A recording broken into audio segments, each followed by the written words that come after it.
শুভ দশমীর সকালে স্বাগতম হোক গল্পে। আজকের গল্প শুরু হচ্ছে শুভ শারদীয়ার শুভ বিজয়া দশমীর সকাল দিয়ে। আজকের দিনটা বিষাদের দিন, কারণ দেবীর বিসর্জনের দিন। সারা গ্রাম জেগে উঠেছে, শঙ্খ বাজিয়ে বরণ করছে, লাল সিঁদুরে রাঙাচ্ছে দেবীর মুখ, আর শেষ বিদায়ের প্রণাম সেরে নিতে ব্যস্ত।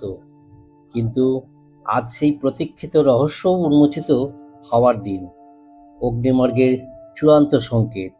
কারণ আজই বেজে উঠবে সেই শেষ ঘণ্টা। এটাই সেই গল্প। দেবীর চোখে ছিল সংকেত। সময় নষ্ট না করে শোনা বা জানা যাক কি আছে দেবীর সংকেত। ভোরের আলো এখনো পুরোপুরি ছড়িয়ে পড়েনি। গ্রামের আকাশে হালকা কুয়াশা ঝুলে আছে। পুকুরের ধারে দাঁড়িয়ে থাকা শিউলি গাছটা যেন রাতের শেষ ফোঁটা শিশির বুকে ধরে রেখেছে। দেবীর বিসর্জনের দিন আজ দশমী, কিন্তু অর্ণব আর রিয়ার কাছে এই দিনটা শুধুমাত্র উৎসবের শেষ অধ্যায় নয়, বরং ইতিহাসের এক গোপন দরজার চাবি। সারা গ্রাম জেগে উঠেছে। বধূরা শঙ্খ বাজিয়ে বরণ করছে, লাল সিঁদুরে রাঙা মুখে তারা দেবীর কাছে প্রণাম করছে। কিন্তু রিয়া আর অর্ণব গ্রামের কোলাহল থেকে অনেক দূরে, তাদের ছোট ঘরের ভেতর এক অজানা অস্থিরতায় পাইচারি করছে। মাঝরাতে অচেনা তিনজন লোক যেভাবে এসে বাড়ির আশেপাশে ঘোরাঘুরি করছিল, তাতে ওরা নিশ্চিত ওই রহস্যময় বাক্স আর প্রতিমা নিয়ে এখন শুধু ওরাই উৎসাহী নয়, কেউ বা কারা আরও আগে থেকেই সংকেতের পেছনে লেগে আছে। বাক্সের কাগজগুলো খুঁটিয়ে পড়ার পর তারা বুঝতে পারে প্রতিমার চোখের চিহ্নটা কেবল অলংকার নয়, বরং এক ধরনের সিগিল, যা অতীতে রাজাদের গুপ্ত চিহ্ন হিসেবে ব্যবহৃত হতো। এই সংকেত ৩০০ বছর আগে রাজবাড়ির এক গুপ্ত সমিতির দ্বারা তৈরি হয়েছিল, যাদের কাজ ছিল ধর্মীয় নিদর্শনের মধ্যে গুরুত্বপূর্ণ বার্তা লুকিয়ে রাখা। রিয়া একটা ধাতব পাতার মতো কি কাগজ উল্টে দিয়ে বলল, এই দেখো, এটা মনে হচ্ছে মানচিত্রের মতো, কিন্তু কোনো জায়গার নাম নেই, শুধু কিছু রেখা আর চিহ্ন, আর মাঝখানে ওই একই চিহ্ন, দেবীর চোখে থাকা চিহ্নটা। অর্ণব বলল, হয়তো এটাই সেই জায়গা যেখানে শেষ সংকেত লুকানো। আজ বিসর্জনের সময় ওই চিহ্ন যদি দেবীর চোখে আবার ভেসে ওঠে, তাহলে আমাদের বুঝতে হবে কোথায় যেতে হবে। ওরা ঠিক করলো বিসর্জনের আগে দেবীর চোখকে আবার খুঁটিয়ে দেখবে, কারণ বিসর্জনের সঙ্গে সঙ্গেই প্রতিমা জলে ভেসে যাবে, আর তার সঙ্গে হয়তো মুছে যাবে ইতিহাসের শেষ চিহ্ন। ঠিক তখনই এক প্রকার ধীরে ধীরে দরজায় টোকা পড়ে। টোকা নয়, যেন নখ দিয়ে আঁচড়ানোর মতো শব্দ। দুজনেই চমকে ওঠে। রিয়া এগিয়ে গিয়ে দরজায় কান দেয়। বাইরে কেউ নেই, কিন্তু দূরে কোথাও কুকুরের গলা পাওয়া যাচ্ছে। অর্ণব দরজা খুলে বাইরে তাকিয়ে দেখে কেউ সত্যিই নেই, কিন্তু মাটিতে ঝরে পড়া একটা খাম। রিয়া সেটা তুলে নিয়ে দেখে খামের উপরে কিছুই লেখা নেই, কিন্তু ভেতরে একটা ছোট্ট চিরকুট। তোমরা যা পেয়েছো তা তোমাদেরই ছিল না। ইতিহাসকে ঘাঁটলে ইতিহাস ঘুরে দাঁড়ায়। দেবীর চোখে যা লুকায় তার দৃষ্টি থেকে কেউ রেহাই পায় না। চিরকুটে নাম নেই, সই নেই। অর্ণব চিরকুটটা মুঠোয় চেপে ধরল। ওরা জানে আমরা কি পেয়েছি, কিন্তু আমরা জানি না ওরা কারা। রিয়া বলল, কিন্তু দেবী জানেন, আর আজ তার চোখে শেষ সংকেত দেখা যাবে। সেটা দেখলেই সব পরিষ্কার হয়ে যাবে, হয়তো অনেক রক্ত ঝরার আগেই। দুজনেই চুপ করে থাকে কিছুক্ষণ। বাইরে তখন শঙ্খ বাজছে, ঢাকের শব্দ, গ্রাম কাঁপাচ্ছে, আর একবার ইতিহাস সামনে এসে দাঁড়াচ্ছে। এবার হয়তো সে মুখ ঘোরাবে না। বাইরে গ্রামটা তখন উৎসবের মাতাল ছন্দে ভেসে যাচ্ছে। ঢাকের তালে তালে হুঁশ হারানো আবেশ ছড়িয়ে পড়েছে। লাল সাদা শাড়িতে বধূদের সিঁদুর খেলা শুরু হয়ে গেছে, কিন্তু অর্ণব আর রিয়া যেন সেই আনন্দের ঢেউয়ে ভেসে নেই। তারা দাঁড়িয়ে আছে গ্রাম থেকে একটু দূরে, পুরনো জমিদার বাড়ির গেটের সামনে। এই বাড়িটাই ছিল সেই প্রাচীন গুপ্ত সমিতির কেন্দ্রস্থল, যেখানে ৩০০ বছর আগে সংকেত তৈরি হয়েছিল। প্রতিমার চোখে যে চিহ্ন দেখা গিয়েছিল, সেই একই চিহ্ন ঠিক এখানকার একটা পুরনো প্রস্তর ফলকে খোদাই করা আছে বলে কাগজে উল্লেখ ছিল। অর্ণব দরজার রংচটা কাঠের ফ্রেম ছুঁয়ে বলল, ভেতরে যেতে হবে। আজ বিসর্জনের আগেই সব জানতে হবে, পরে হয়তো এই সুযোগ থাকবে না। রিয়া মাথা নাড়ল। ওরা দুজন একসঙ্গে গেট ঠেলে ঢুকে পড়ল। বাড়িটার ভেতরটা যেন একটা থেমে থাকা সময়। পোকায় খাওয়া কাঠের সিঁড়ি, ছাদের ভাঙা চাল, দেওয়ালে ছোপ ছোপ শ্যাওলার দাগ, সবকিছুতেই এক অলৌকিক গন্ধ মিশে আছে। কিন্তু বাড়িটা যেন এখনো নিঃশব্দে কিছু বলছে, কিছু লুকিয়ে রেখেছে। ওরা সোজা উঠে গেল দ্বিতীয় তলার পশ্চিম দিকের ঘরে। সেই ঘর যেখানে প্রাচীন লেখায় বলা ছিল একটা চিহ্নপত্র রাখা আছে। ঘরের দরজাটা আধা খোলা ছিল। ভেতরে ঢুকতেই চারিদিক অন্ধকার, কেবল একটুখানি আলো পড়েছে ছাদের ফুটো দিয়ে। ঘরের মেঝের মাঝে একটা পাথরের বেদি, আর তার উপরে ধুলোয় ঢাকা একটা ধাতব বাক্স। রিয়া এগিয়ে গিয়ে বাক্সটা খুলতেই প্রচণ্ড ঝাঁকুনির মতো একটা ঠান্ডা হাওয়া ছুটে আসে ঘরের ভেতর, যেন কেউ বা কিছু এক মুহূর্তের জন্য নিঃশ্বাস ফেলে গেল। ভেতরে আছে একটা ধাতব খণ্ড, সেটার গায়ে খোদাই করা চিহ্ন, যেটা দেবীর চোখে ছিল, যেটা মানচিত্রে ছিল, আর এখন আবার এখানে। রিয়া কাঁপা গলায় বলল, এই চিহ্নটাই একটা জিওমেট্রিক কোড, মানে এক ধরনের স্থানিক সংকেত। এইটা কেবল প্রতিমা নয়, এই গোটা এলাকার এক গোপন বিন্যাস বোঝায়।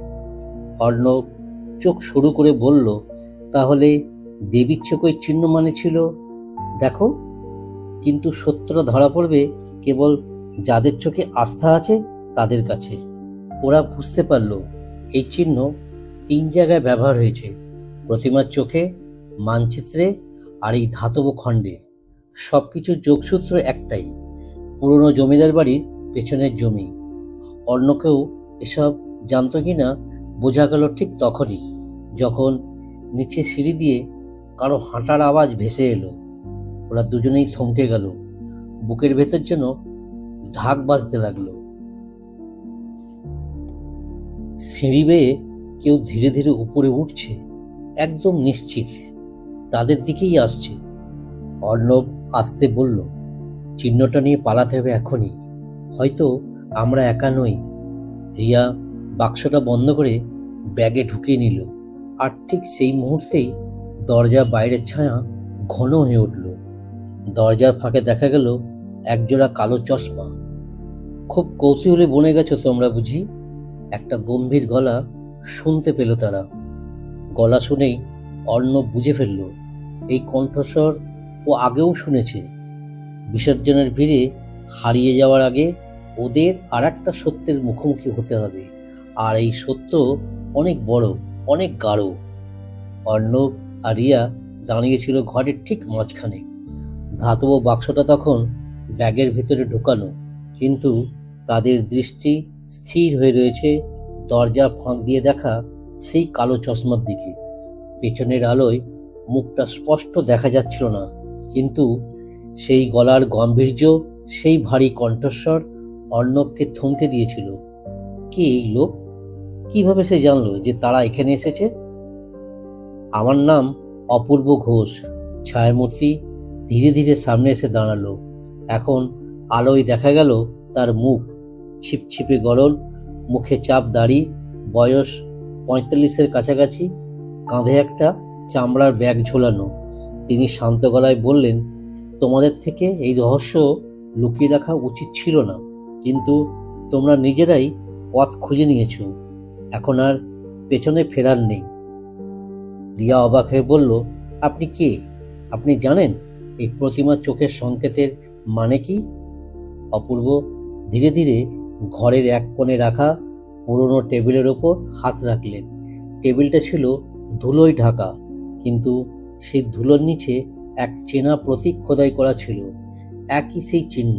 তিনি বললেন, আমি এই গুপ্ত চিহ্নের পাহারাদার। বহু বছর ধরে আমাদের পরিবার এই সংকেতের সুরক্ষা করে আসছে। এবারে দুর্গাপূজা ছিল নির্ধারিত সময়, যেদিন এই সংকেত আবার ফিরে আসবে দেবীর চোখের মাধ্যমে।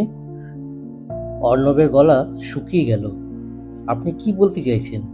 এই সংকেত কোনো ভৌতিক ব্যাপার নয়, বরং একটা পরিকল্পিত বার্তা? ঠিক তাই, অপূর্ব মাথা নাড়লেন। এই চিহ্ন মূলত এক লোকেশন পাথ, একটা গোপন গুহার অবস্থান নির্দেশ করে। সেই গুহার মধ্যে আছে 300 বছর ধরে হারিয়ে যাওয়া এক প্রাচীন দলিল, যেটা ব্রিটিশ শাসনের সময় চুরি করে নিয়ে যাওয়া হয়েছিল, কিন্তু তারা এই সংকেতের মানে না বুঝে ফেলে রেখে গিয়েছিল। আমরা সেই গুপ্ত সমিতির শেষ প্রজন্ম, যারা জানতো এই সংকেত আবার একদিন ফিরে আসবে। রিয়া ভ্রু কুঁচকে বলল, আপনি কিভাবে নিশ্চিত হলেন আমরা সেই পথ ধরে এগিয়ে আসছি? অপূর্ব একটু হেসে বললেন, কারণ তোমরা প্রতিমার চোখে তাকিয়েছিলে। যারা ওই চোখে সত্যি করে তাকায়, কেবল তারাই সংকেতটা দেখতে পায়। বাকিদের চোখে ওটা কেবল একটা দুর্ঘটনা, সিঁদুর, আলোর প্রতিফলন, ভুলভাল কথা। কিন্তু তোমরা তোমরা খুঁজে বের করেছো প্রতিটি স্তরের সংকেত, আর এখন তোমরা তৈরি। অর্ণব তখন এক মুহূর্ত চুপ করে থেকে জিজ্ঞেস করলো, তাহলে এখন কোথায় যেতে হবে আমাদের? অপূর্ব ব্যাগ খুলে একখানা পুরনো কাপড়ে মোড়া নকশা বের করলেন। সেটা একরকম হাতের মানচিত্র, কিন্তু ঠিক সাধারণ কাগজের না। মনে হচ্ছিল একরকম পার্চমেন্ট, হয়তো অনেক বছর আগের কোনো ভিন্ন ধরনের উপকরণ। তিনি সেটার ওপর আঙুল রাখলেন। এই বাড়ির পেছনে, যেখানে এখন একটা শ্মশান ঘাট আছে, তার নিচে একটা বন্ধ দরজা আছে। সেই দরজা খুলবে ওই ধাতব চিহ্ন দিয়ে। তারপরেই তোমরা পৌঁছবে সেই গুহায়। কিন্তু সাবধান, ওখানে আজও পাহারাদার আছে। রিয়া বিস্মিত হয়ে বলল, পাহারাদার মানে মানুষ নাকি? অপূর্ব চোখে অদ্ভুত আলো জ্বলে উঠল। মানুষ বললেও ঠিক বলা হবে না। কেউ কেউ এই সংকেত রক্ষা করতে গিয়ে নিজের জীবন উৎসর্গ করেছে। তারা আজও ঘোরে সেই পথের চারপাশে, সবুজ চোখের সেই প্রাচীন দেবীর রক্ষক হিসেবে। ঘরের ভিতর নিঃশব্দ নেমে এলো। বাইরে তখন সিঁদুর খেলার শেষ শব্দ, ঢাকের শেষ সুর। অর্ণব, রিয়া আর অপূর্ব ধীরে ধীরে বেরিয়ে এলো ঘর থেকে। পুরনো সিঁড়ি দিয়ে নিচে নামলো তারা। সামনে বিসর্জনের জুলুস শুরু হয়ে গেছে, আর ওরা তিনজন হাঁটছে এক সম্পূর্ণ বিপরীত দিকে, পুরনো শ্মশানের দিকে, এক নতুন পথে, যেটা খুলবে প্রাচীন ইতিহাসের দরজা। আর তাদের সামনে তখনও ভেসে আছে সেই একই চোখের সংকেত, একটা চোখ যার ভিতরে ছিল এক রহস্যের পথ। প্রথমে মন্দির, তারপর গুহা, এবার লক্ষ্য সেই পুরনো রাজবাড়ি, যেটির ইতিহাসে রাজা চন্দ্রনারায়ণ সেনের নাম খোদাই করা, যার অন্তর্ধান আজও এক অমীমাংসিত ধোঁয়াশা। দশমীর বিকেল গড়িয়ে আসছিল। চারিদিকে ঢাকের আওয়াজ, বিদায়ের সুর, বিজয়ের আবেগ। কিন্তু ততক্ষণে অর্ণব, রিয়া আর পণ্ডিত মশাই এক ভিন্ন যুদ্ধের ময়দানে পা রেখেছেন, যেখানে বিষাদের সুর নয়, বাজছিল রক্তমাখা অতীতের প্রতিধ্বনি। রাজবাড়ির সামনে এসে অর্ণব থেমে যায়। দালানের দেওয়ালে তখনও কালো ছোপ, মাটির গায়ে সবুজ লতা চেপে ধরে রেখেছে ধ্বংসস্তূপের শরীরটাকে।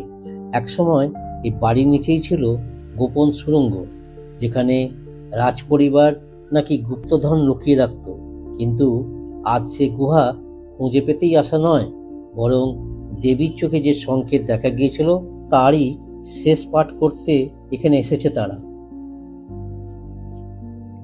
রিয়া সামনে এগিয়ে দেয় ছবি, সেই সিঁদুর মাখা চোখ, আর তাতে খোদাই করা প্রতীক, একটা ত্রিকোণ, তার ভেতর একটা পদ্ম ফুল, আর তার মাঝে একটা চোখ। পণ্ডিত মশাই কাঁপা গলায় বলেন, এই প্রতীকটা ঠিক এখানেই শেষবার দেখা গিয়েছিল 300 বছর আগে, যখন রাজা চন্দ্রনারায়ণ হঠাৎ করে অন্তর্ধান করেন। কিন্তু এই সংকেত দেবীর চোখে কিভাবে এলো, প্রশ্ন করে রিয়া। অর্ণব রাজবাড়ির ভাঙা দরজা ঠেলে ভেতরে ঢুকে বলে, হয়তো সে সময় কিছু রয়ে গিয়েছিল, কিছু না বলা কথা, কিছু গোপন বার্তা, যা শুধু সেই প্রতীকই খুলতে পারে। বাড়ির ভেতরে হাঁটতে হাঁটতে তারা পৌঁছয় এক ঘরে, যেখানে রাজাকে নাকি শেষবার দেখা গিয়েছিল। মেঝেতে তখনও জং ধরা লোহার ছাপ, দেওয়ালে বিবর্ণ হয়ে যাওয়া পুরনো চিত্র। হঠাৎ পণ্ডিত মশাই চিৎকার করে ওঠেন, এই দেখো, এই দেওয়ালে একই চিহ্ন আঁকা আছে, আর এক পাশে লেখা, যে চোখ দেখেছে সে জানে পথ, যে বুঝবে তারই সামনে খুলবে দ্বার। তিনজন থমকে দাঁড়ায়। অর্ণব বলে, এই ঘরেই লুকোনো কিছু একটা আছে। দেওয়ালের প্রতীকের পাশে অর্ণব হাত রাখে।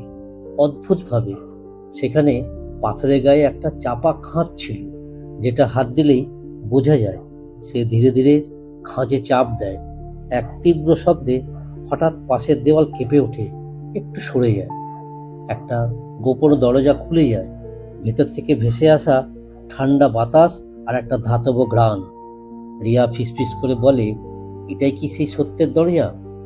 পণ্ডিত মশাই বলেন, এই দরজার উপরেই রাজবংশের শেষ সত্য লুকিয়ে আছে। দেবীর চোখে সংকেত ছিল বলেই আজ এতদূর এসেছি আমরা।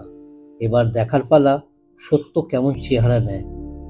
গোপন দরজাটার ওপারে অন্ধকার, চারপাশ এতটাই নিঃশব্দ যে নিজেদের শ্বাসের শব্দই যেন পাহাড়ি নদীর গর্জনের মতো শোনায়। অর্ণব মশাল জ্বালিয়ে ভিতরে এগিয়ে যায়। রিয়া আর পণ্ডিত মশাই পেছনে পেছনে। কুহানলের মতো সরু, ঘামে ভেজা পাথরের দেওয়াল বেয়ে নিচে নেমে গেছে পথটা। জানি না কত দূর, কত গভীরে। পথটা যেন সময়কে ফেলে আসছে পেছনে। 300 বছর আগের ধুলো, বাতাসে ছড়িয়ে থাকা কালের গন্ধ, দেয়ালের গায়ে পোড়া আলো, সব মিলিয়ে যেন একটা জীবন্ত ইতিহাসে ঢুকে পড়েছে তারা। প্রায় 5 মিনিট হাঁটার পর তারা পৌঁছায় একটা গোলাকৃতি ঘরে। ঘরের মাঝে পাথরের তৈরি চৌকি টেবিল, আর চারিদিকে ছড়ানো কিছু কাষ্ঠ পাত্র, ধাতব মোহর, প্রাচীন নিদর্শন। রিয়া চমকে ওঠে, এই প্রতীকটা আবার একদম দেবীর চোখের সেই প্রতীকের মতো। পাথরের টেবিলের উপর খোদাই করা প্রতীকটি আগুনের আলোয় ঝলসে উঠল। ত্রিকোণ, পদ্ম, চোখ সব মিলিয়ে এক অদ্ভুত অভিব্যক্তি তৈরি করছে, যেন কারো চোখে আজও আছে জীবন। পণ্ডিত মশাই সামনে এগিয়ে গিয়ে বলেন, এইটা একটা প্রাচীন যন্ত্র, যেটা দিয়ে নাকি রাজবংশের গোপন বার্তা পাঠানো হতো। এই প্রতীক ছিল সিল, যা না থাকলে কেউ কোনো গোপন তথ্য পেত না। অর্ণব তখন চৌকো টেবিলটার একটা প্রান্ত ঘেঁষে হাত রাখে। আচমকা তার হাত নিচ থেকে একটা ছোট্ট কাঠের বাক্স উঠে আসে। বাক্সটা খোলার পর তারা দেখতে পায় একটা হাত ঘড়ি, একটা চিঠি, আর একটা ছোট মূর্তি। ঘড়িটার কাঁটা নেই, একেবারে কাঁটাহীন। আর চিঠিটা বেশ পুরনো হলেও স্পষ্ট পড়া যায়। অর্ণব চিঠিটা পড়ে শোনায়, যে চোখ এই প্রতীক দেখে চিনতে পারবে সেই একদিন আসবে। আমি চন্দ্রনারায়ণ সেন স্বেচ্ছায় অন্তর্ধান করছি, কারণ আমার রাজ্যের কিছু বিশ্বাসঘাতক আমাকে বাঁচতে দিচ্ছে না। আমি সত্য লুকিয়ে যাচ্ছি। ভবিষ্যতের কোনো এক সন্ধ্যায় যখন দেবীর চোখে ফিরে আসবে এই সংকেত, তখনই কেউ একজন ফিরে আসবে সত্য উদ্ধার করতে। যদি সে প্রকৃতপক্ষে দেখার ক্ষমতা রাখে, তবে সে পৌঁছে যাবে শেষ সত্যে। রিয়া কাঁপা গলায় বলে, তাহলে দেবীর চোখে সেই সংকেত সবটা আগে থেকে পরিকল্পিত ছিল? পণ্ডিত মশাই বলেন, দেবী সেই সত্যের ধারক। যখন রাজ্য সমাজ কিংবা বিশ্বাস দুর্বল হয়ে পড়ে, তখনই কোনোভাবে সেই শক্তি ফিরে আসে, কখনো রক্তে, কখনো ইতিহাসে, আবার কখনো চোখের ভাষায়। অর্ণব আবার ঘড়িটার দিকে তাকায়। ঘড়িটার কাঁটা নেই, কিন্তু তলায় খোদাই করে লেখা, সময়কে কাঁটা দিয়ে বাঁধা যায় না, কেবল চিহ্ন দিয়ে বোঝা যায় কখন তা ফেরে। তাদের চারপাশে তখন নিস্তব্ধতা ঘন হয়ে আসে। অতীতে প্রতিধ্বনি যেন চারপাশে বাজতে থাকে, সেই প্রতীক, সেই বার্তা, আর সেই রহস্য যার উত্তর দিতে পারবে না ইতিহাস, বই, না কোনো গবেষক। পারবে শুধু চোখ, যে চোখ সংকেত পড়তে পারে। ঘড়িটার দিকে চুপচাপ তাকিয়ে ছিল অর্ণব। কাঁটা নেই, সময় নেই, তবু মনে হচ্ছিল ঘড়িটা যেন চলেই যাচ্ছে। সময়কে অস্বীকার করেও কোনো অজানা ভাষায় সে কথা বলছে। রিয়া মূর্তিটা হাতে নিয়ে ভালো করে দেখছিল। সেটার গায়ে খোদাই করা ছিল 3টি অক্ষর, চি, বু, পা। প্রথমে কিছুই বোঝা গেল না। তারপর পণ্ডিত মশাই কপালে হাত দিয়ে বলেন, এ তো চিবুপা মঠের সংকেত। 300 বছর আগে রাজবংশের শাখা এই মঠেই আত্মগোপন করেছিল। রাজা চন্দ্রনারায়ণ আত্মগোপন এই মঠেই হয়েছিল। বহু পুরনো কিংবদন্তিতে এর উল্লেখ আছে। রিয়া চমকে বলে, তাহলে আমরা কি এখন সেই মঠের গোপন স্তরে এসে পড়েছি? অর্ণব ধীরে ধীরে ঘড়িটা, চিঠিটা আর মূর্তিটা একটা কাপড়ে মুড়ে ব্যাগে রাখে। তারপর চোখ ঘুরিয়ে চারপাশে দেখতে থাকে। ঘরটার প্রাচীন দেওয়ালে একদিকে একটা বক্র আঁকাবাঁকা লাইন আঁকা ছিল, আরেক পাশে কয়েকটি গর্ত। অর্ণব এগিয়ে গিয়ে দেওয়ালের গর্তে আঙুল ঢুকিয়ে দেখতে চাইল। হঠাৎ সে দেওয়ালটা একটু কেঁপে উঠল, আর এক ঝাঁক ধুলো মাটিতে চোখ অন্ধকার হয়ে গেল। ধীরে ধীরে একটা গোপন দরজা খুলে গেল। দরজার ওপারে আলোর রেখা দেখা গেল। একটা সরু করিডোর, দেওয়ালে টাঙানো পুরনো মশাল, আর ছাদের গায়ে প্রাচীন সংস্কৃতে লেখা কিছু লাইন। রিয়া এগিয়ে গিয়ে লেখাটা পড়ে, জ্ঞানী শক্তি আর সত্যই মুক্তি। এই করিডোর ধরে আরেকটু এগোতেই ওরা দেখে মেঝের ওপর সাদা পাথরের বেদি। তার উপর বসে আছেন এক বৃদ্ধ, চোখ বন্ধ করে ধ্যানরত। গায়ে সাদা বসন, চুল দাড়ি একসঙ্গে মিশে গেছে, যেন সময়ের সাক্ষাৎ অবতার। প্রথমে মনে হয়েছিল মূর্তি, কিন্তু হঠাৎই তার চোখ খুলে যায়। চোখ দুটো একদম পরিষ্কার, টলটলে জলের মতো স্বচ্ছ, কিন্তু সেই চোখেও তারা দেখে ঠিক সেই প্রতীকটা। রিয়া অজান্তেই এক পা পিছনে সরে যায়। পণ্ডিত মশাই কাঁপা গলায় বলেন, এ লোকটা কে? এটা তো কোনো পাণ্ডুলিপিতে নেই। বৃদ্ধ ধীরে ধীরে বলে ওঠেন, তোমরা এসে গেছো অবশেষে। দেবীর চোখের সংকেত কেউ তো পড়বে, সেটাই তো চেয়েছিলাম। অর্ণব বলে, আপনি কে? বৃদ্ধ হালকা হাসেন, আমি অতীত, আমি ভবিষ্যৎ, আমি সেই পাহারাদার যে 300 বছর ধরে অপেক্ষা করছে। যদি কেউ আসে যাকে বিশ্বাস করা যায়, যে সত্য জানতে চায়। তুমি সেই চোখ নিয়ে এসেছো অর্ণব, আর তুমি সেই হৃদয় নিয়ে এসেছো রিয়া, আর তুমি সেই জ্ঞান নিয়ে এসেছো পণ্ডিত। এবার সময় হয়েছে শেষ সত্যটা জানার। তাদের 3 জনের বুকের ভেতর একসঙ্গে কাঁপুনি দিয়ে ওঠে। এই বৃদ্ধ, এই প্রতীক, এই সংকেত, সবকিছু যেন এক সুতোয় বাঁধা, এক মহাকালের রহস্যের কেন্দ্রবিন্দু। বৃদ্ধের কণ্ঠস্বরে যেন শত শত বছরের ভার জমা ছিল। তার চোখে ধরা পড়ছিল গভীর ক্লান্তি, আবার এক ধরনের আশ্চর্য প্রশান্তিও। ঘরের পরিবেশটা হঠাৎ করে ভারী হয়ে উঠল। করিডোরের দেওয়ালের মশালগুলো যেন আরও জ্বলে উঠল। আলো আর ছায়ার খেলা যেন একটা নতুন অধ্যায়ের সূচনা করল। রিয়া ধীরে ধীরে বলে ওঠে, আপনি বললেন আপনি 300 বছর ধরে পাহারা দিচ্ছেন, কিন্তু কিসের?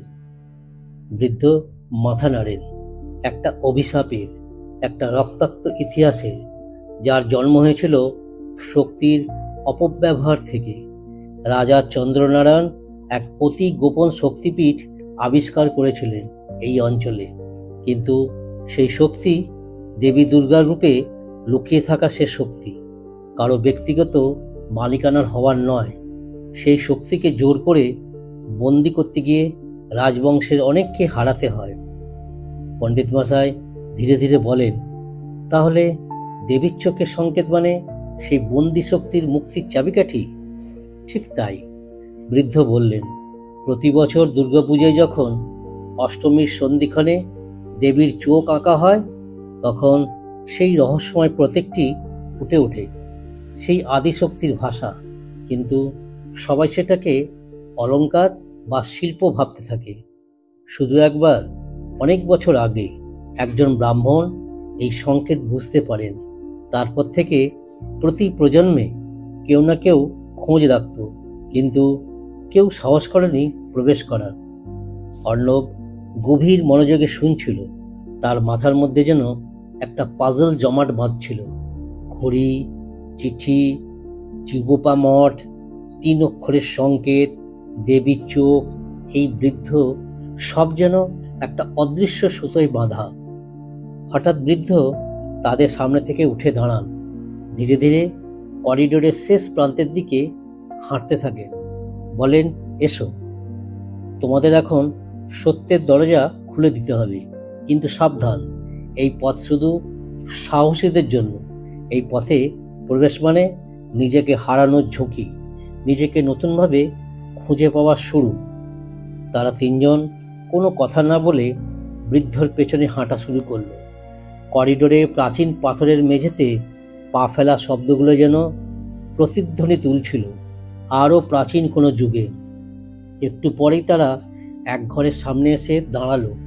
দরজাটা ছিল পাথরের তৈরি, তার উপরে খোদাই করা ছিল এক চক্রাকৃতি প্রতীক, ঠিক সেই চিহ্ন যেটা দেবীর চোখে দেখা গিয়েছিল।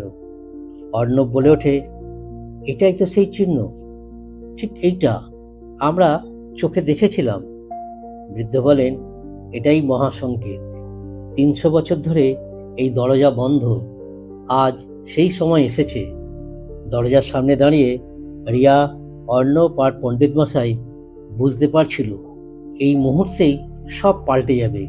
তারা কি পাবে, কি হারাবে তা তারা জানে না, কিন্তু পেছনে ফেরার রাস্তা নেই। পাথরের বিশাল দরজাটির সামনে দাঁড়িয়ে থাকা যেন এক অলিখিত ইতিহাসের সামনে দাঁড়িয়ে থাকা। অর্ণব, রিয়া আর পণ্ডিত মশাইয়ের বুকের ভেতর তখন এক অদ্ভুত সংকলনের অনুভব। ভয়, কৌতূহল, সম্মান আর অজানা উত্তেজনা। বৃদ্ধ ধীরে ধীরে সামনে এগিয়ে গেলেন। মাটির নিচ থেকে তুলে নিলেন এক তাম্র নির্মিত প্রাচীন চাবি। তারপর পাথরের দরজার মাঝে থাকা একটি ক্ষুদ্র খাঁজে সেটি প্রবেশ করালেন। মুহূর্তের মধ্যেই একটা গম্ভীর গর্জনের মতো শব্দে দরজাটা একটু একটু করে খুলতে শুরু করলো, যেন শতবর্ষ ধরে ঘুমিয়ে থাকা এক অন্ধকার ঘর এবার জেগে উঠছে। ঘরের ভেতরে প্রবেশ করতেই তারা অনুভব করলো বাতাস বদলে গেছে। সেখানে যেন সময় থমকে আছে। এক নিস্তব্ধ, গম্ভীর, ঘন অন্ধকারে ভরা বাতাস, কিন্তু সেই অন্ধকার অদ্ভুতভাবে ভয়ঙ্কর না হয়ে বরং রহস্যময় লাগছিল। ঘরের মাঝখানে ছিল একটা বেদি। সে বেদির উপর রাখা ছিল একটা কালো পাথরের মূর্তি, যা প্রথম দেখায় দেবী দুর্গার মতো লাগলেও ভালো করে তাকালে বোঝা গেল এটা একটা অচেনা আদি রূপ। 6 হাতে, অস্ত্রধারিণী, কিন্তু চোখ দুটোতে কোনো মণি নেই। ফাঁকা চোখ, একেবারে নিঃসার। অথচ সেই শূন্য চাহনি যেন অর্ণবদের বুকের ভেতর কাঁপিয়ে দিচ্ছিল। রিয়া ধীরে ধীরে বলে, এই মূর্তির চোখে তো কিছু নেই। বৃদ্ধ মাথা নিচু করে বলেন, কারণ মণিগুলো লুকিয়ে রাখা হয়েছিল সেই রাজপুরীর ভেতরে। সেই মণিগুলোই আছে সেই শক্তির উৎস, যা একসময় রাজা চন্দ্রনারায়ণ নিজের দখলে আনতে চেয়েছিলেন। কিন্তু দেবীর অভিশাপ ছিল, যেই এই শক্তিকে লোভ করে ব্যবহার করবে সেই ধ্বংসের পথ বেছে নেবে। তাই সেই মণিগুলো ভেঙে 3 ভাগে ভাগ করে 3 জায়গায় রাখা হয়েছিল। পণ্ডিত মশাই হঠাৎ করে তার ব্যাগ থেকে বের করে আনলেন সেই 3টি ছোট পাথরের টুকরো, 3টি অদ্ভুত হালকা লালচে মণি। মঠ থেকে, ঘড়ির ভেতর থেকে, আর সেই চিঠির সংকেত অনুসারে যে জায়গাগুলো খুঁজে পাওয়া গিয়েছিল। অর্ণব নিঃশ্বাস ছেড়ে বলল, তাহলে এটাই সেই মূল শক্তি? বৃদ্ধ বললেন, এই শক্তি নিজে থেকে ভালো বা খারাপ নয়, এর ব্যবহারটাই ঠিক করে ভবিষ্যৎ। এখন প্রশ্ন, তোমরা কি করবে? রিয়া, অর্ণব আর পণ্ডিত মশাই 3 জনেই চুপ। তাদের সামনে এখন সেই বেদী, সেই শূন্য চোখের দেবী আর সেই 3টি শক্তির প্রতীক।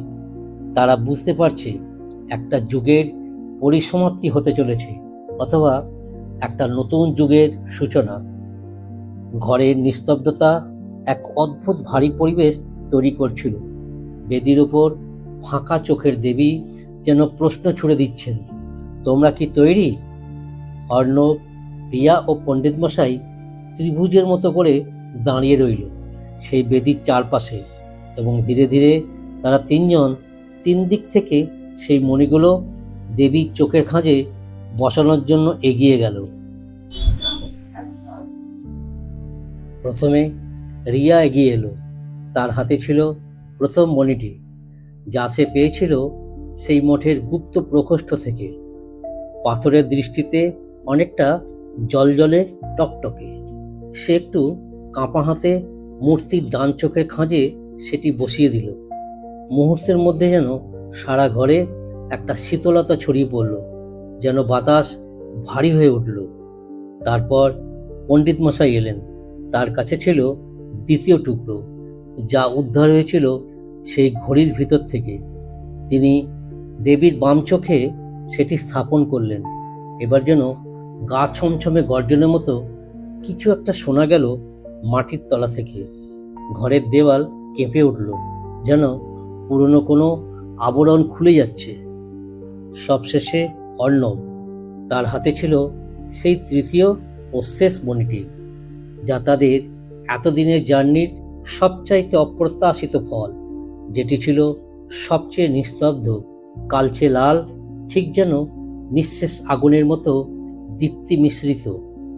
অর্ণব নিঃশ্বাস গুনে মূর্তির কপালের মাঝখানে একটি ক্ষুদ্র গহ্বরে সেটি স্থাপন করল। সেই মুহূর্তেই ঘটল অলৌকিক ঘটনা। মূর্তির 2 চোখে হঠাৎই দীপ্তি ছড়িয়ে পড়ল। না, সেটা আলো নয়, যেন এক ধরনের আভা। চোখের ভিতর দিয়ে একটা রহস্যময় সাদা জ্যোতি বেরিয়ে এসে ঘরের চারপাশে ছড়িয়ে পড়ল। পাথরের বেদি ধীরে ধীরে কাঁপতে শুরু করলো, আর তারপর বেদির নিচ থেকে খুলে গেল আরেকটি গুপ্ত দরজা, এক সিঁড়ি যা মাটির অনেক নিচে নামছে। 3 জন একে অপরের দিকে তাকিয়ে থাকলো কয়েক মুহূর্ত। মুখে কথা নেই, কিন্তু চোখে ছিল অদম্য কৌতূহল আর একটুকু ভয়। পণ্ডিত মশাই বললেন, এটাই শেষ পথ, যেটা 300 বছর ধরে লুকিয়ে রাখা হয়েছিল। এই পথেই আছে সেই চূড়ান্ত রহস্য। রিয়া নিচু স্বরে বলল, আমরা যদি নিচে যাই আর ফিরে না আসি? অর্ণব হেসে বলল, তবে এই গল্পের শেষটা কেউ কখনো জানবেই না। তাদের 3 জনের পা এবার একে একে সিঁড়ির ধাপে পড়তে লাগলো। নিচের অন্ধকার যেন আর অন্ধকার নয়, বরং আলোরই অপেক্ষাকৃত গভীর রূপ, যেখানে সত্য, ইতিহাস আর বিশ্বাসের সীমানা মিলেমিশে এক নতুন জগৎ সৃষ্টি করতে চলেছে। সিঁড়ির প্রতিটি ধাপ যেন ইতিহাসের গায়ে লেখা পুরনো অক্ষরের মতো। নিচের দিকে নামতে নামতে ঘরের ভেতরের আলো পেছনে ফেলে এক অনিশ্চিত অন্ধকারে ঢুকে পড়ল। অর্ণব, রিয়া আর পণ্ডিত মশাই। বাতাসের গন্ধ বদলে গিয়েছে, এবার তা যেন মাটি আর পুরনো ধূপের মতো। নিচের পথ সরু, মাথা নিচু করে হাঁটতে হচ্ছে। দেওয়ালের মাটির ভিতর দিয়ে খোদাই করা অলঙ্করণ, প্রতিটি চিহ্ন যেন কিছু বলতে চাইছে, কিন্তু ভাষাটা অনেক পুরনো। হঠাৎ অর্ণব থেমে গেল। সামনে এসে পড়েছে একটা ছোট প্রকোষ্ঠ, যার চারিদিক ঘিরে পাথরের গায়ে খোদাই করা সংঘবদ্ধ প্রতিচ্ছবি। মহিলারা বীণাবাদিনী, অস্ত্রধারিণী, ত্রিনয়নী মূর্তি। এই ছিল সেই গোপন সভার চিহ্ন, দেবী চিহ্ন বাহিনী।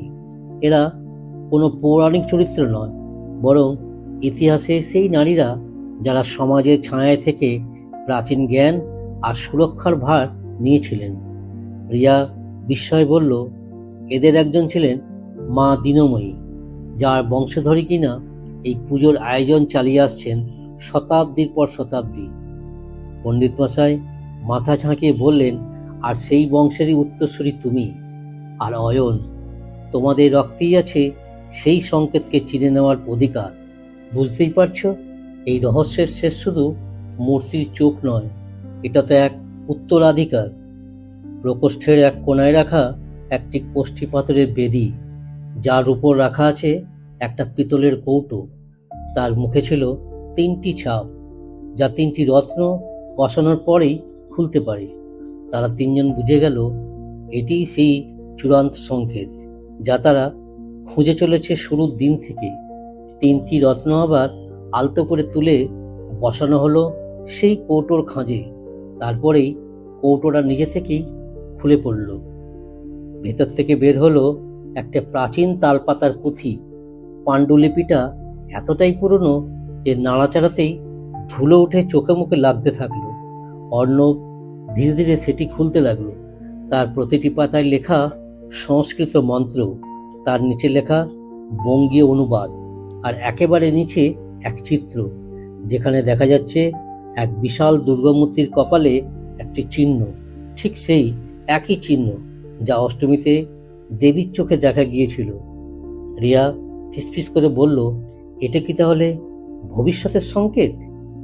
কোনো সময় দেবীর চোখে সেই চিহ্ন দেখা দিলেই বুঝতে হবে আবার কেউ সেই জ্ঞানকে খুঁজতে চলেছে। পণ্ডিত মশাই বললেন, না, এই চিহ্ন যখনই দেখা দেবে তখনই বোঝা যাবে ভবিষ্যতের কোনো ভয়ঙ্কর পরিবর্তন আসন্ন। এই সংকেতই সেই সতর্কবার্তা, আর তোমরা যারা এটা দেখতে পারো তারাই সেই রক্ষাকর্তা। এই কথার পর যেন এক মুহূর্তে সব নিস্তব্ধ হয়ে গেল। অর্ণব পাণ্ডুলিপির শেষ পৃষ্ঠায় চোখ রাখল। সেখানে লেখা একটি বাক্য তাকে চমকে দিল।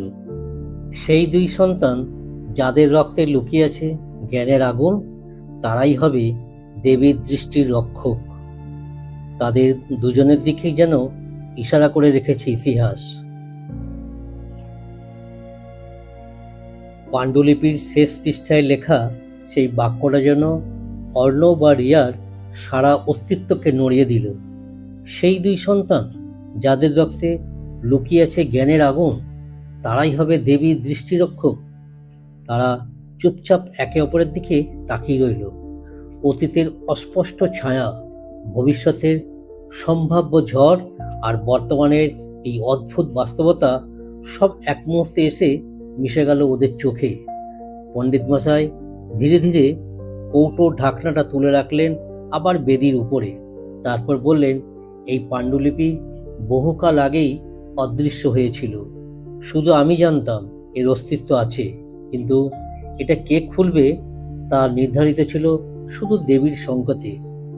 রিয়া মৃদু গলায় জিজ্ঞাসা করল, আপনি কিভাবে জানলেন যে আমরাই সেই দৃষ্টির রক্ষক? পণ্ডিত মশাই হেসে বললেন, আমি জানতাম না, কিন্তু দেবীর চোখ তো জানে, তাই না? তোমাদেরই তো প্রথমে সেই চিহ্ন দেখতে পাওয়া, তোমাদেরই তো প্রথম সেই প্রশ্নটা জাগা। এটাই প্রমাণ। উপরে তখন উলুধ্বনি, শাঁখ বাজছে, দশমীর বিসর্জনের প্রস্তুতি চলছে। কিন্তু নিচে এই নিঃসঙ্গ কুঠুরিতে জন্ম নিচ্ছে এক নতুন শপথ। অর্ণব পাণ্ডুলিপিটা হাতে নিয়ে গভীরভাবে বলল, এই জ্ঞান শুধু ইতিহাস নয়, এটা একটা দায়িত্ব যা আমাদের সামলাতে হবে। রিয়া মাথা নাড়ল। কিন্তু আমরা কি করব এই জ্ঞানের সঙ্গে? কোথায় শুরু করব? পণ্ডিত মশাই উত্তর দিলেন না। তিনি হাত দিয়ে অন্ধকারের মধ্যে মাটি ঘেঁটে তুলে আনলেন একটা ছোট কাঠের বাক্স। খুলতেই দেখা গেল একটি ছোট মানচিত্র, বেশ পুরনো, যেখানে 4টি নির্দিষ্ট জায়গা গোল করে চিহ্নিত। একটায় লেখা আদিসূত্র, অন্যটায় অগ্নিবিন্দু, তৃতীয়টায় বায়ুকোণ, আর শেষটায় শুধু লেখা শেষ দর্শন। অর্ণব বিস্ময়ে বলল, এগুলো কি সেই জ্ঞানচক্রের স্থান যেখান থেকে জ্ঞান ছড়িয়ে পড়েছিল প্রাচীন যুগে? পণ্ডিত মশাই সম্মতিসূচকভাবে মাথা নাড়লেন। তোমাদের যাত্রা এখান থেকেই শুরু হবে। দেবীর সংকেত শুধু ভবিষ্যতের সতর্কতা নয়, এটা একটা চাবিকাঠি। এই পাণ্ডুলিপি আর এই মানচিত্র, এগুলো তোমাদের পরবর্তী পথ দেখাবে। রিয়া তখনই একটা কল্পনা করল, বিশ্ববিদ্যালয়ের লাইব্রেরি থেকে শুরু করে কোনো পাহাড়ের খাঁজ কিংবা গহীন অরণ্যে এক হারিয়ে যাওয়া উপাসনা গৃহ। ওরা যেখানে যেখানে যাবে সেখানেই দেবীর সংকেতের অর্থ নতুনভাবে প্রকাশ পাবে। অর্ণব বলল, তবে কি পুজোর শেষ মানে একটা যাত্রার শুরু? পণ্ডিত মশাই বললেন, হ্যাঁ, দশমী মানে বিসর্জন নয়। দশমী মানে সেই জ্ঞানের জলে ভাসিয়ে দেওয়া যা পরে সঠিক মানুষদের কাছে আবার ফিরে আসে। ঘরের দরজার ওপাশে তখন শোনা যাচ্ছে বিসর্জনের মিছিল, কিন্তু নিচে এই অন্ধকার ঘরে জন্ম নিচ্ছে এক নতুন মিশন, এক রহস্য যা আরো গভীর, আরো বিপজ্জনক এবং অনেক অনেক প্রাচীন। বেদির পাশে বসে থাকা 3জন মানুষ, অর্ণব, রিয়া আর পণ্ডিত মশাই। তাদের চোখের সামনে এখন আর শুধু একখণ্ড পুরনো পাণ্ডুলিপি কিংবা একটা রহস্যময় মানচিত্র নয়, বরং তারা এখন দাঁড়িয়ে আছে এক চূড়ান্ত সিদ্ধান্তের সামনে। দৃষ্টি, সংকেত আর ইতিহাসের বন্ধন থেকে বেরিয়েছে এবার তাদের সামনে বাস্তবের পথ। বৃদ্ধ, যিনি ছিলেন গোপন পাহারাদার, তখন এক কোণে বসে ধ্যানমগ্ন, আর মুখে ধীরে ধীরে এক অজানা মন্ত্র উচ্চারিত হতে থাকে তার কণ্ঠ থেকে। যে চোখ দেখে সে বোঝে না সব, যে বোঝে সে দেখে না সব, কিন্তু যার হৃদয়ে থাকে দৃষ্টি, সেই পারে আলোর মুখোমুখি হতে। হঠাৎ করেই ঘরের মাঝখান থেকে উঠে এলো এক জ্যোতির রেখা। সেই আলো কোনো বৈদ্যুতিক আলো নয়, যেন মাটির ভিতর জমে থাকা অদৃশ্য জ্ঞানের ছায়া এক মুহূর্তের জন্য জেগে উঠল। মানচিত্রের উপর সেই আলো পড়তেই প্রতিটি চিহ্ন স্পষ্ট হয়ে উঠল। তাদের বুঝতে বাকি রইল না, এই জায়গাগুলোতেই লুকিয়ে আছে দেবীর দৃষ্টির চূড়ান্ত খণ্ডাংশ, অথবা হয়তো আরো অজানা সংকেত, যেগুলো জোড়া দিলে খুলে যাবে আরো প্রাচীন দরজা। রিয়া তখন বলল, তবে কি এই পুজোর এই 4 দিন শুধু একটা সূচনা ছিল? অর্ণব গভীর চোখে বলল, না, এটা ছিল একটা আহ্বান। দেবী আমাদের ডেকেছেন, আর সেই ডাক কানে গেলে আর ফিরে যাওয়ার উপায় নেই। আমাদের এখন চলতেই হবে। পণ্ডিত মশাই ধীরে ধীরে উঠে দাঁড়ালেন, বললেন, তোমাদের কাছে এখন এই মুহূর্তে সময় আছে, কিন্তু খুব বেশি দিন নয়।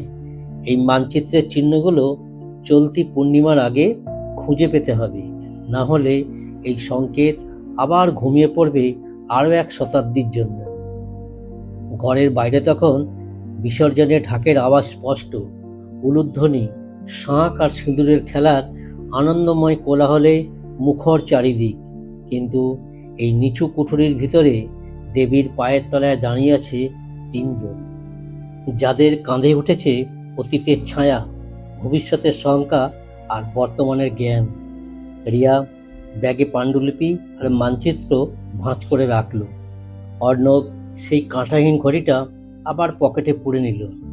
পণ্ডিত মশাই তার খাতা বন্ধ করে বললেন, আমরা এখন আর শুধু অনুসন্ধানকারী নয়, আমরা এখন দৃষ্টির বাহক এবং পথ চলা শুরু হলো আজ দশমীর দিন। তাদের তিনজন সিঁড়ি বেয়ে উপরের দিকে উঠতে শুরু করলো। আলো যতই বেড়ে আসছিল তাদের চোখের মধ্যে ততই স্পষ্ট হচ্ছিল এক নতুন দৃঢ়তা। তারা জানে তাদের যাত্রা শুরু মাত্র, আর যে সংকেত তারা আজ দেখেছে সেটা একমাত্র শুরু, শেষ নয়। সিঁড়ি বেয়ে উপরে ওঠার পর বাইরের পৃথিবীকে যেন নতুন চোখে দেখতে লাগলো তারা। বিসর্জনের শোভাযাত্রা তখন ক্লাইম্যাক্সে পৌঁছেছে। শঙ্খ আর ঢাকের আওয়াজ, আবিরের রং, উলুধ্বনি, চিৎকার, হাসি আর কোলাহলে ভরে আছে চারপাশ। কিন্তু এই তিনজনের চোখে ছিল এক অদ্ভুত স্তব্ধতা, যেখানে আর আনন্দ নয়, ছিল দায়িত্ব। অর্ণব চুপচাপ দাঁড়িয়ে তাকিয়ে রইল প্রতিমার দিকে। পুজো প্রায় শেষ, দেবীকে এবার বিদায় জানাতে হবে, কিন্তু তার চোখে এখনো যেন সেই রহস্যের চিহ্ন জ্বলজ্বল করছে। সে জানে আর 10 জন ভক্তের চোখে প্রতিমা আজ শুধু এক মূর্তি, কিন্তু তার কাছে প্রতিমা আজ এক জীবন্ত সংকেত। রিয়া বলল, তুই কি লক্ষ্য করলি? চোখের সেই চিহ্নটা বিসর্জনের আগে ধীরে ধীরে মুছে যাচ্ছে। অর্ণব মাথা নেড়ে বলল, কারণ কাজ শুরু হয়ে গেছে। দেবী আমাদের দিয়ে গেছেন পথের মানচিত্র। এখন সময় আমাদের, এবার আমরা খুঁজব সেই চিহ্ন যেখানে নিয়ে যাবে। হঠাৎ বৃদ্ধ পাহারাদারটা পাশে এসে দাঁড়ালো। তার মুখে এক আশ্চর্য শান্তি। সে বলল, দেবীর চোখে অনেকেই দেখে শুধু করুণা, কেউ দেখে শক্তি, কিন্তু খুব কম মানুষ দেখে সংকেত। তোমরা দেখেছ, এখন সেই চোখের জ্ঞান তোমাদের মধ্যে সংরক্ষিত রেখো, কারণ তোমাদের সামনে আরো ভয়ঙ্কর দিন আসছে। তাদের সামনে তখন বিসর্জনের শোভাযাত্রা শুরু হয়ে গেছে। প্রতিমা ভেসে যাচ্ছে গঙ্গার জলে, ধীরে ধীরে মিলিয়ে যাচ্ছে জলে আর চোখের সামনে থেকে। কিন্তু অর্ণব, রিয়া আর পণ্ডিত মশাই জানে এই ভেসে যাওয়া কোনো শেষ নয়, এই ছিল প্রাচীন দৃষ্টির সূচনা। তারা তিনজন ধীরে ধীরে পেছনের রাস্তাটায় হাঁটা ধরল, আর পেছনে রইল শুধু ঢাকের আওয়াজ, গঙ্গার ঢেউয়ের গর্জন আর সেই অস্পষ্ট এক চোখের দৃষ্টি, যা এবার নতুন একটি যাত্রার পেছনে পাঠিয়ে দিল তিনজন মানুষকে। এবং এই যাত্রা শুধু রহস্যের নয়, এটা ছিল ইতিহাস, ধর্ম, শাস্ত্র ও বিশ্বাসের মেলবন্ধনে গাঁথা এক অলৌকিক রোডম্যাপ। শেষ নয়, এই তো শুরু। এটাই সেই দেবীর চোখে ছিল সংকেত। শুভ দশমীর পঞ্চম পর্ব। এই 5 দিনের রুদ্ধশ্বাস অ্যাডভেঞ্চার আমাদের নিয়ে গেছে এক পুরনো দৃষ্টির সংকেতে, যেখানে বাস্তব আর কল্পনার সীমারেখা মিলিয়ে গেছে দেবীর রহস্যময় চাহনিতেই। আপনারা যদি চান এই গল্প এগিয়ে যাক, খুলে যাক আরও বন্ধ দরজা, তাহলে অবশ্যই জানাতে ভুলবেন না। এতক্ষণ আপনারা শুনলেন দেবীর চোখে ছিল সংকেত, একটি 5 পর্বের পুজো স্পেশাল রহস্য অ্যাডভেঞ্চার গল্প, শুধুমাত্র হোক গল্পের পক্ষ থেকে। যদি ভালো লেগে থাকে তাহলে লাইক, কমেন্ট আর শেয়ার করতে ভুলবেন না। আর যদি চান এই রহস্যের পরবর্তী অধ্যায় একদিন আসুক, সাবস্ক্রাইব করে পাশে থাকুন। এই পুজোতে গল্প থাকুক, গায়ে কাটা দেওয়া উত্তেজনা থাকুক, আর থাকুক দেবী রহস্যময় আশীর্বাদ। আপনাদের সমস্ত শ্রোতাগণকে জানাই শুভ বিজয়া দশমীর আন্তরিক প্রীতি ও শুভেচ্ছা ও ভালোবাসা। আবার দেখা হবে নতুন কোনো সংকেতের গল্পে। হোক গল্পে, শোনো গল্প, হারিয়ে যাও শব্দে।